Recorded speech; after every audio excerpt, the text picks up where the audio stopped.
Salam untuk kita semua. Saya ingin kita melanjutkan materi kita pada materi yang berhubungan dengan masalah hubungan teologi sistematik dengan ilmu lainnya. Ada beberapa hal yang perlu kita perhatikan bahwa seperti apapun sempurnanya teologi sistematik, dia pasti berhubungan dengan ilmu-ilmu yang lainnya.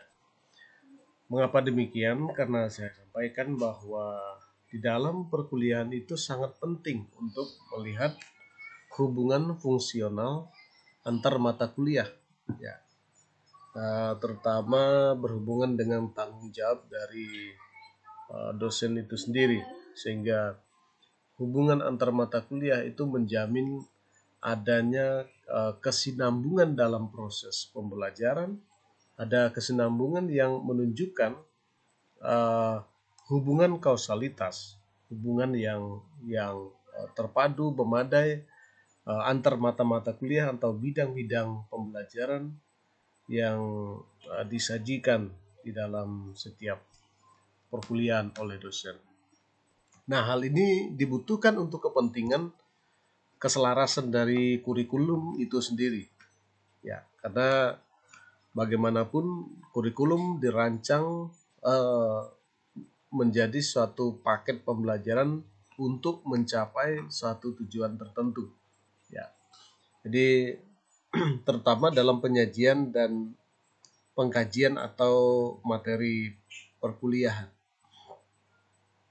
Nah, bila dosen memahami hubungan fungsional antar mata kuliah, maka ini juga ada hubungan dengan hubungan sistematik dengan bidang ilmu lain, sehingga bila dipahami maka seluruh penyajian isi setiap mata kuliah merupakan satu pengalaman belajar yang terarah dan terpadu dengan ruang lingkup isi, kedalaman dan keluasan yang jelas. Ya. Dengan demikian, setiap lulusan diharapkan dapat memiliki wawasan, pengetahuan, dan pengalaman yang tidak terlalu bervariasi kualitasnya. Misalnya, penguasaan bidang contoh misalnya bidang sistematik teologi, juga Anda memiliki penguasaan dalam bidang biblika, dalam bidang praktika. Ya, kenapa demikian? Karena kita menyadari secara kurikulum bahwa semua bidang-bidang pembelajaran ini harus memiliki korelasi satu dengan yang lainnya. Itu sangat penting, ya. Sehingga hubungan itu tetap harus dipelihara, harus ditata atau dijaga, ya, sehingga terhindar dari yang namanya overlap, pengulangan atau tumpang tindih, juga itu dapat dihindari. Nah, andai kata seorang dosen, mungkin dosen sistematik seperti saya, menyampaikan bahwa tentang masalah-masalah eskatologi, tentang dosa, tentang keselamatan, ya, sebaiknya pada bidang kajian mata kuliah yang lain itu tidak perlu terlalu banyak disampaikan atau ditekankan. Sebab mengapa? Karena dalam mata kuliah sistematiklah bagian-bagian tersebut disampaikan. Nah, harapannya supaya mata kuliah lain membahas perkara-perkara sehubungan dengan mata kuliah tersebut. Ya. Demikian pula mata kuliah sistematik memang harus membahas secara khusus bagaimana penyusunan sistematik teologi yang disusun dan dipadukan menjadi satu standar kompetensi pembelajaran. Maka tidaklah terlalu diperlukan, ya, untuk membahas banyak kajian-kajian tentang mata kuliah yang lain. Ya, misalnya mungkin saya menyinggung soal pendidikan, itu tidak terlalu perlu. Nah, supaya tidak terjadi yang namanya overlap tersebut. Ya. Yang ketiga, dosen-dosen yang mengampu mata kuliah yang serumpun atau berkaitan dituntut untuk ada keterpaduan serta harus selalu berkontribusi tentang pembatasan ruang lingkup dari pengembangan isi mata kuliah, ya, dan juga sekaligus juga untuk kepentingan melakukan verifikasi terhadap bobot SKS yang diberikan dalam setiap mata kuliah dalam kaitannya dengan kuliah tatap muka. Misalnya ada juga tugas struktur dan lain-lain, itu penting. Nah, yang berikutnya ada kejelasan tentang hubungan antara mata kuliah yang membutuhkan prasyarat untuk mata kuliah sebelumnya. Ini bisa berhubungan dengan misal contoh ketika saudara akan masuk kepada pembelajaran tentang doktrin keselamatan, ya Anda harus mempelajari mata kuliah yang namanya tentang manusia dan dosa. Jadi Anda memahami dosa dulu, memahami posisi manusia yang berdosa di hadapan Allah, kemudian baru Anda disuguhkan dengan pembelajaran tentang apa tadi, bagaimana manusia diselamatkan, manusia memperoleh pengampunan dan penebusan di dalam Yesus. Nah, sehingga dengan demikian kita tidak melakukan yang namanya tumpang tindih dari mata kuliah yang satu dengan yang lainnya. Itu harus sangat dibedakan. Nah, sehingga untuk mata kuliah sistematik kita harus belajar pada penyusunan hal-hal yang sistematis. Kemudian ada penyebaran mata kuliah ke dalam setiap semester dapat ditata secara runtut dan berkelanjutan. Itu sebab mengapa kita perlu membuat hubungan-hubungan supaya tidak melangkah-langkah atau tidak mencapai suatu sistem yang melewati. Ya, penyebaran mata kuliah ke dalam setiap semester dapat ditata secara runtut dan berkelanjutan dengan alasan yang logis dan bermakna bagi mahasiswa dalam rangka pembentukan kompetensi lulusan yang utuh dan bermutu. Nah, maka dalam mata kuliah sistematik sendiri Anda diajarkan pertama dua hal, ya, mencakup dua hal. Yang pertama hal-hal yang teoritis, kemudian jelas hal-hal yang praktis. Ya. Kedua hal ini merupakan satu kesinambungan dalam capaian pembelajaran. Anda tidak hanya menguasai suatu materi, tetapi memahaminya, kemudian Anda juga memiliki kemampuan untuk menjelaskan, bahkan menguasai materi tersebut. Ya,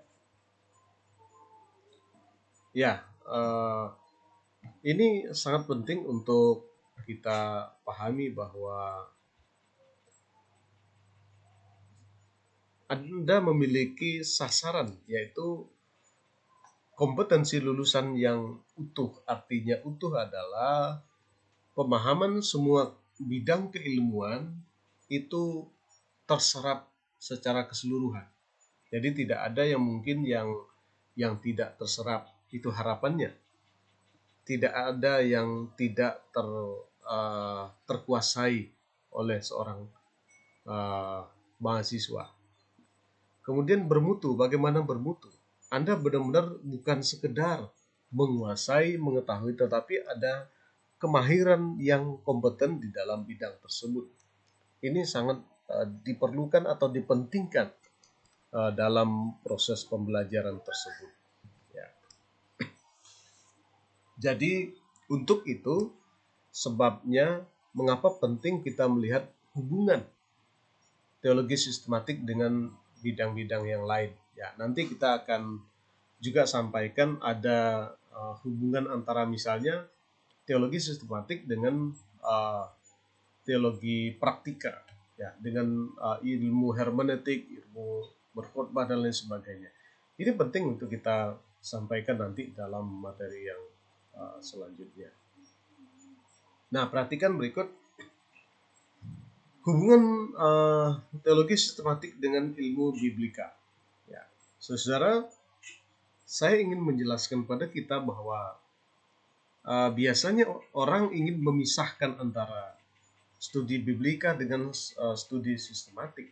Ya, ada yang berpikir bahwa biblika itu tidak penting. Ya, kemudian ada juga yang sebaliknya berpikir bahwa sistematik tidak penting. Yang penting adalah back to Bible.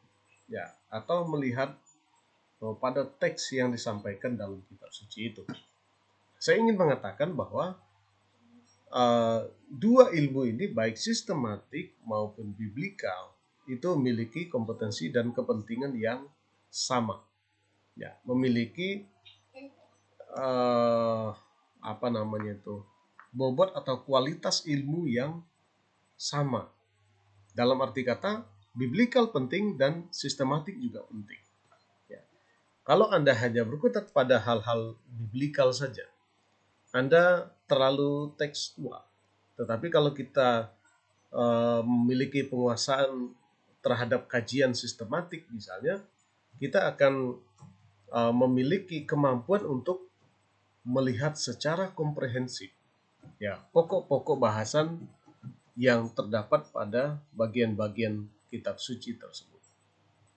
Nah, dalam hubungan dengan biblika, disiplin ilmu biblika menolong sistematik dalam menyusun ajaran Alkitab secara benar dan logis sehingga dapat diterima secara akal. Nah, misalnya contoh ya. Contoh misalnya kita mengetahui tentang doktrin tentang keselamatan. Nah, dari mana doktrin itu disusun? Dari mana doktrin itu disusun? Ialah melalui pengkajian-pengkajian terhadap teks secara biblikal. Biblikal ini bisa mencakup mungkin persoalan grammar, kemudian sintaks, leksikal dan lain sebagainya. Ya, penafsiran berdasarkan dari sumber teks itu dapat ditemukan. Kemudian setelah dibuat semacam pengkajian, barulah disusun sehingga membentuk apa yang dinamakan sebagai sistematik teologi. Nah, oleh sebab itu hubungan antara sistematik dan biblika itu adalah hubungan yang sangat erat sekali. Bahkan sangat mungkin bahwa biblikal dan sistematik itu tidak mungkin dapat dipisahkan, tidak mungkin disingkirkan satu dengan yang lain. Ya, sebab ini memberikan penekanan kepada kita bahwa untuk menemukan, untuk mensistematisasi kebenaran-kebenaran Alkitab, tidak mungkin kita mengabaikan kaidah-kaidah biblika.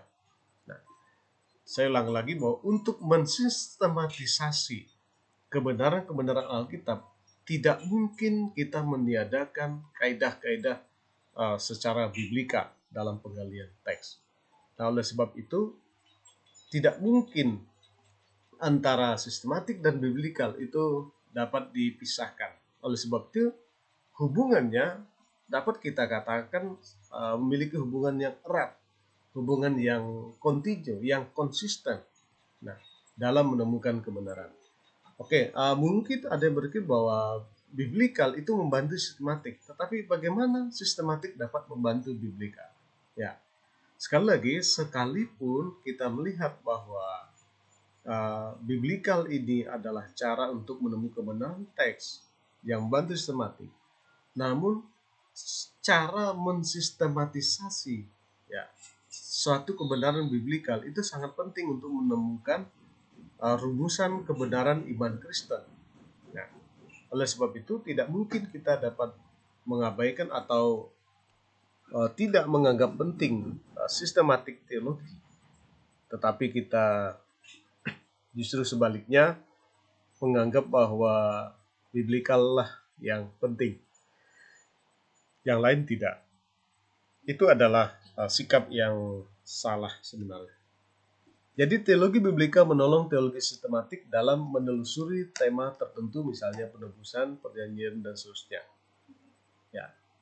Dan melalui biblika dapat menyajikan materi yang luas dari Alkitab secara progresif dan komprehensif. Ya.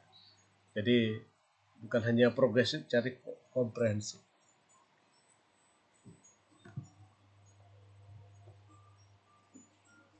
Oke, biblical dan sistematik. Ya, sekarang kita melihat teologi historika dengan teologi sistematika. Dari dulu bahwa disiplin ilmu historika itu sangat menolong sistematik dalam menyusun pengajaran Alkitab sebagaimana yang telah digumuli gereja di masa lampau. Jadi, contoh misalnya bagaimana doktrin keselamatan itu dapat disusun sekarang. Salah satu cara menyusun kebenarannya adalah lihat apa yang sudah dikerjakan gereja di masa lampau. Ya. Melalui apa yang sudah dilakukan gereja di masa lampau dalam merumuskan ajaran-ajaran, maka kita dapat pula merumuskan kebenaran-kebenaran yang tepat, yang sesuai dengan apa yang dikehendaki oleh Allah. Ya.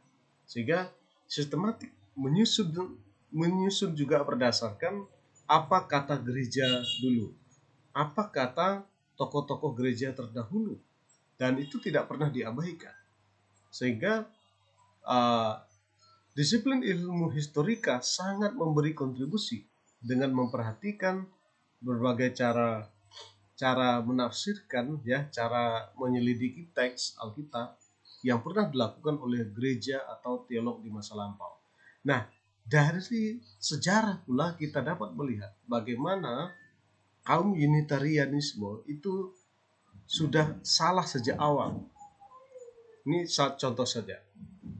Unitarian itu sudah salah sejak awal, dan sejak awal sudah dinyatakan salah dan tidak sesuai dengan Alkitab. Jadi tidak ada kamus bahwa dalam sejarah kekristenan Unitarian itu pernah dibenarkan, tidak. Jadi kalau itu sudah sesat, salah, maka selamanya tidak pernah bisa dikatakan bahwa itu benar, Unitarian. Jadi semua itu salah. Ya. Jadi sekali lagi disiplin historika memberi kontribusi dalam memperlihatkan berbagai cara zaman dulu, ya, sejarah gereja, cara penafsiran Alkitab yang pernah dilakukan oleh gereja di masa-masa lampau, masa dulu, atau teolog di masa lampau untuk menjadi pembelajaran. Nah, kemudian dapat membuat kerangka sistematis yang sesuai dengan kebenaran Alkitab. Kemudian yang ketiga,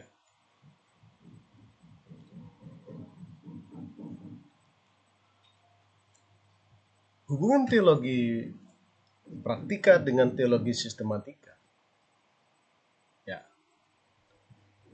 Praktika menolong sistematika mendaratkan isi teologi, atau teologi praktika adalah mengenai apa adanya dan apa yang harus dilakukan.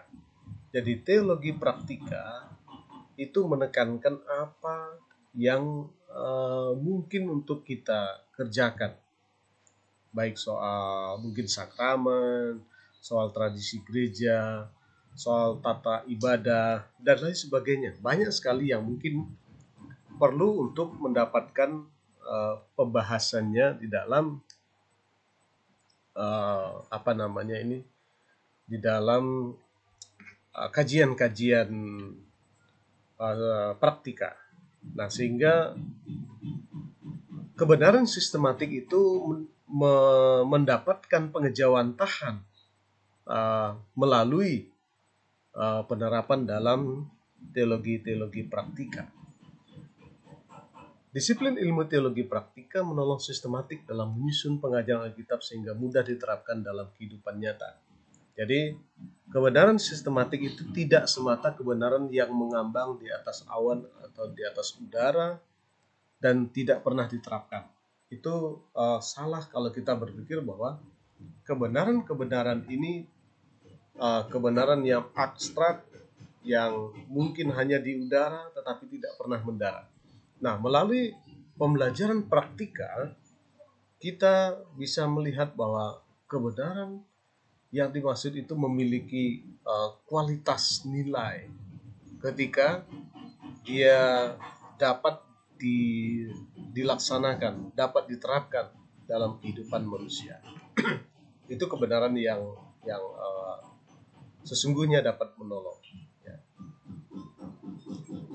Bagian yang ketiga ini ya memberikan penekanan kepada kita bahwa apapun yang kita rumuskan secara sistematik itu harus dapat ya mendarat dalam kehidupan praktis. Ya. Tidak ada teologi sistematik tanpa penerapan secara praktikal. Ya. Oleh sebab itu, teologi sistematik yang baik adalah teologi yang dapat diterapkan di dalam lapangan kehidupan pelayanan, lapangan kehidupan jemaat. Bukan teori yang mengambang, bukan pemikiran yang abstrak yang tidak jelas. Ya. Setiap teologi sistematik memiliki bukti, yaitu dalam pelaksanaan kehidupan yang real, yang nyata, bukan dalam kehidupan yang abstrak saja. Berikutnya, bagaimana sistematik itu berhubungan dengan oikumenika dan kehidupan bergereja secara khusus. Ya. Oikumene ini adalah langkah di mana manusia atau orang-orang dapat memiliki kesamaan sekalipun katakanlah mengalami perbedaan, katakanlah mengalami semacam ya mungkin perdebatan atau seperti apa. Ya, dari sisi ini kita melihat bahwa gereja itu dapat disatukan melalui kegerakan oikumene, dan kita melihat bahwa secara sistematis ya oikumene juga dapat didukung ya, atau oikumene dapat mendukung pembelajaran sistematik melalui pembelajaran secara oikumenis. Kemudian bagaimana kebenaran filsafat tentang mendukung atau sejauh mana berkorelasi dengan ilmu sistematik teologi. Nah, sekali lagi, semua ilmu bidang kajian itu dapat berhubungan dengan teologi sistematik. Filsafat menolong sistematik secara kritis menyusun ajaran-ajaran Alkitab sehingga dapat dipertanggungjawabkan. Ya, saya pernah memberi tugas tentang filsafat, bagaimana mendudukan filsafat dan teologi. Ya, mungkin kita masih ingat bahwa filsafat dapat menolong, filsafat dapat memberikan petunjuk bagaimana cara menggali kebenaran. Nah, namun filsafat itu bukan kebenaran firman Tuhan, sekalipun dia dapat menolong. Ya. Demikian sistematik dapat dikaji melalui perkembangan filsafat. Ya. Berikutnya yang ke-6, hubungan agama-agama dengan sistematik teologi. Jadi ilmu agama menolong sistematik teologi dalam pertanggungjawaban teologi terhadap sesama teman teologis. Misalnya kita mungkin teologi agama itu juga dapat memberikan dukungan kepada pembelajaran sistematis. Contohnya tentang teologi keselamatan dari agama lain yang sekalipun tidak ada kepastian.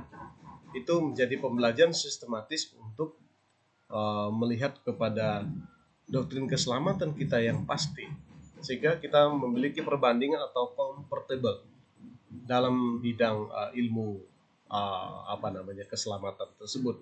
Jadi tetap berkorelasi dan dapat meningkatkan kualitas pemahaman sistematis kita tentang suatu kebenaran. Ya.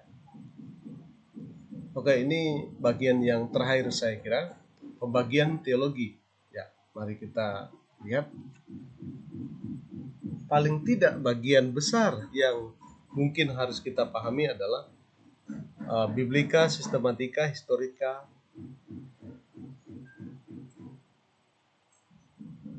ya, praktika. Apapun yang berhubungan dengan biblika itu selalu berhubungan dengan Alkitab. Misalnya PL, PB, kemudian bahasa, hermeneutik, dan juga tafsir, ya, teologi PL dan PB. Ini adalah rumpun dari kebenaran biblika. Ya. Kebenaran biblika ini mengajarkan kepada kita bahwa segala sesuatu itu dilihat secara alkitabiah. Ya. Ini biblika, baik tekstual maupun berbagai hermeneutis yang mungkin diterapkan di dalam pengajaran biblika. Kalau sistematika lebih penyusunan dogmatika, ya. Entahkah itu oleh mungkin saja oleh sebuah gereja atau aliran teologi tertentu, ya bisa. Kemudian apa yang dinamakan historika adalah sejarah gereja. Ini bisa menyangkut juga sejarah perkembangan doktrin dari zaman ke zaman, itu bisa juga. Kemudian sejarah berdirinya oikumene, kemudian bagaimana perkembangan misiologi yang terjadi. Ya. Juga historika ini membahas tentang sejarah perkembangan agama-agama lain, juga dapat disinggung di sana. Dan yang terakhir ini adalah teologi praktika yang mencakup pendidikan, pembinaan warga, kemudian etika, kateketik liturgika, homiletik, musik gereja, pastoral, dan manajemen gereja. Ini adalah rumpun dari teologi praktika yang juga sangat penting. Nah, saudara, saya kira materi kita pada hari ini tentang hubungan teologi sistematik dengan ilmu lainnya sudah cukup jelas. Ya, saya harap kita semua dapat melihat satu kebenaran, ya, kebenaran secara sistematik, namun juga kita melihat sudut pandang kebenaran disiplin ilmu lain yang penting untuk kita jabarkan. Ya. Oke, sebagai tugas kepada saudara yang Anda harus kerjakan adalah Anda membuka kitab Efesus dan membaca. Ya. Oke, Anda membuka kitab Efesus dan membaca, ya. Dan saya minta Anda menemukan, ya, kebenaran dua saja, ya. Kebenaran secara sistematis teologi dan juga kebenaran biblika. Nah, jadi kebenaran biblika yaitu apa yang dikatakan oleh teks tersebut, dan kebenaran sistematik adalah yang berhubungan dengan sistematik teologi. Anda sudah tahu bahwa ada mungkin doktrin keselamatan misalnya, ya, doktrin tentang Allah, doktrin tentang Kristus, ya. Coba Anda menyampaikan, ya, dari kitab Efesus itu apa saja yang berhubungan dengan doktrin sistematik apa saja yang dimunculkan di kitab Efesus. Mungkin kita kebenaran biblikalnya ada dalam Efesus, jadi mungkin kita kesampingkan dulu. Jadi Anda hanya mencari kebenaran sistematik apa yang ditemukan di dalam kitab Efesus. Ya. Mungkin Anda dapat mengerjakannya dalam, ya, saya kira mungkin 24 jam dapat selesai. Ya. Oke, terima kasih. Tuhan Yesus memberkati.